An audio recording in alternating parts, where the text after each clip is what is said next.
নমস্কার প্রিয় দর্শকবৃন্দ, পিকে প্রতিদিনে আমি উজ্জ্বল আপনাদের জানাই স্বাগত। প্রিয় দর্শক, আজ আপনাদের জন্য নিয়ে এলাম এক বিশেষ ভিডিও। সম্পূর্ণ ভিডিওটি দেখার জন্য সঙ্গে থাকুন। আর ভিডিওটি দেখার সঙ্গে সঙ্গে ভিডিওটিতে একটি লাইক দিবেন আর অন্যান্যদের জানানোর জন্য ভিডিওটি বেশি করে শেয়ার করবেন।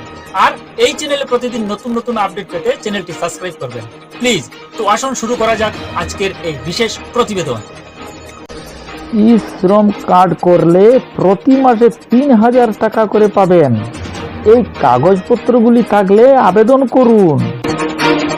ভারতবর্ষে যত মানুষ সরকারি ও বেসরকারি ক্ষেত্র মিলিয়ে সংগঠিত জায়গায় কাজ করেন, তার থেকে অনেক গুণ বেশি অসংগঠিত ক্ষেত্রে কাজ করে বেঁচে থাকেন।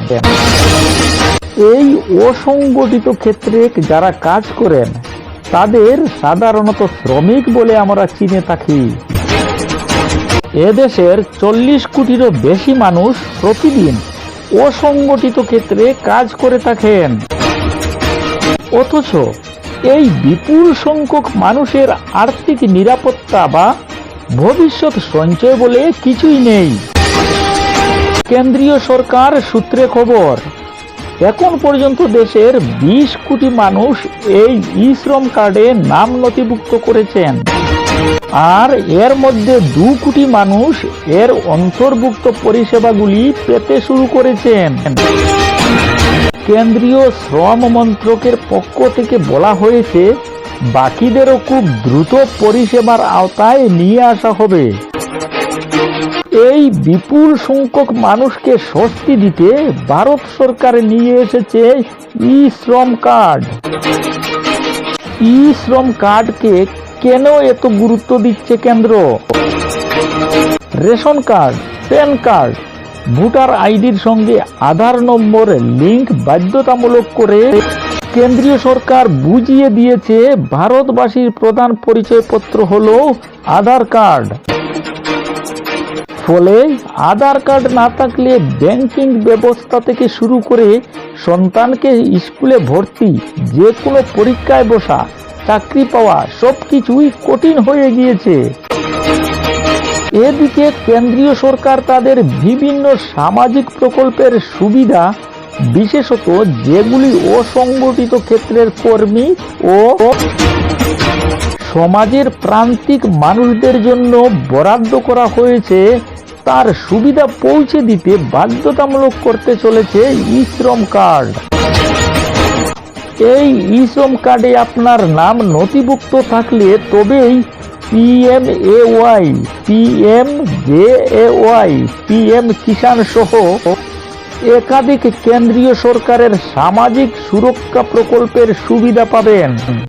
প্রিয় দর্শক, ই শ্রম কার্ডে আপনার নাম নথিভুক্ত থাকলে আপনি অসংগঠিত ক্ষেত্রের কর্মী হিসাবে অবসরের পর প্রতি মাসে ৩,০০০ টাকা করে পেনশন পর্যন্ত পেতে পারবেন।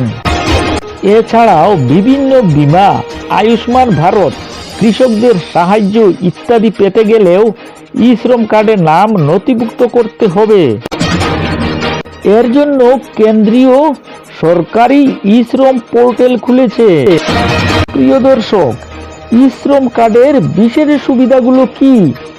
৬০ বছর বয়সের পর প্রতি মাসে ৩,০০০ টাকা করে পেনশন পাবেন।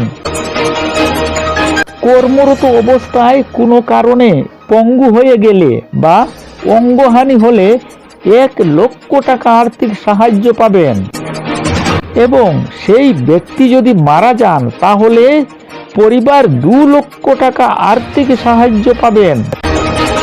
কারা ই শ্রম কার্ডে নাম নথিভুক্ত করতে পারবেন?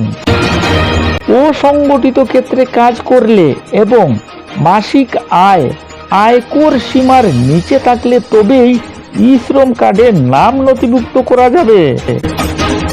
১৬ থেকে ৫৯ বছরের মধ্যে বয়স হলে তবেই ই শ্রম কার্ডে নাম নথিভুক্ত করা যাবে।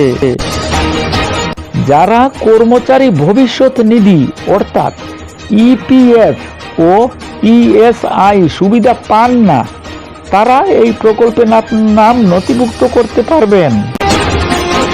ই শ্রম কার্ড করার জন্য যে সমস্ত নথিপত্র লাগবে তা হলো আধার কার্ড, মোবাইল নম্বর, এবং ব্যাংক অ্যাকাউন্ট। প্রিয় দর্শক, ই শ্রম কার্ডের জন্য কিভাবে আবেদন করবেন? বর্তমানে আপনি বাড়িতে বসে অতি সহজেই ই শ্রম কার্ডের নিজের নাম নথিভুক্ত করতে পারবেন। ই শ্রম কার্ড আবেদন করার জন্য আপনাকে ishrom.gov.in পোর্টালে গিয়ে দরকারি সমস্ত তথ্য পূরণ করতে হবে, অথবা আপনার নিকটবর্তী কোনো সিএসসি সেন্টারে গিয়েও ই শ্রম কার্ডের জন্য আবেদন করতে পারবেন। তো প্রিয় দর্শক বৃন্দ, আজকের এই বিশেষ প্রতিবেদন আপনার কেমন লাগলো কমেন্ট করে নিশ্চয়ই জানাবেন। আর ভিডিওটি দেখার সঙ্গে সঙ্গে ভিডিওটিতে একটি লাইক দিবেন এবং অন্যান্যদের জানানোর জন্য ভিডিওটি বেশি করে শেয়ার করবেন প্লিজ। আর এই চ্যানেলে প্রতিদিন নতুন নতুন আপডেট পেতে চ্যানেলটি সাবস্ক্রাইব করুন প্লিজ। আজকের মতো এখানেই শেষ করছি। আবারও এক নতুন আপডেট নিয়ে আপনাদের কাছে আসব। ততক্ষণ পর্যন্ত ভালো থাকুন, সুস্থ থাকুন। নমস্কার।